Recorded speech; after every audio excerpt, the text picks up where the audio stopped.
দেখেন ভাই, দেখেন দর্শকেরা, এইবারে প্রচণ্ড খরা হওয়ার কারণে জমির কি অবস্থা দেখেন। একবারে গোটাল জমি সুরসুরিয়ে ভরে গেছে।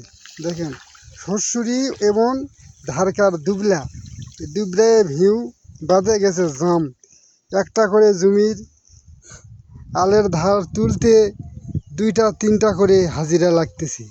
দেখেন এই যে ঘাসের অবস্থাটা দেখেন, দেখেন ঘাসের অবস্থাটা ঠিক মনে হয় আমরা বন সাফ করতে এসেছি। দেখেন হাতের অবস্থাও শেষ।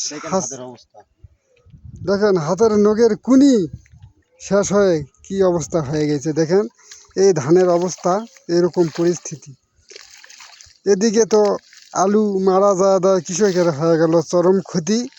আবার পানি না থাকার কারণে, অতিরিক্ত শুকনা হওয়ার কারণে এই জমিতে ঘাসের পরিস্থিতিও খুব খারাপ এখন বর্তমানে অবস্থা। একটা করে জমি তুলতে কতগুলো করে যে হাজিরা লাগবে সেটা ঠিক মতন বলা যাচ্ছে না। দেখেন এটাই কৃষকের দুঃখ ও দুর্দশা বর্তমানে। আবার সার পাওয়া যাচ্ছে না, সেটা কৃষকের টেনশন।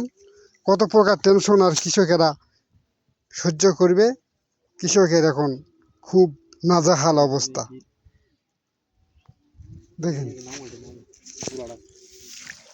দেখেন কৃষকের এখন নাজেহাল অবস্থা।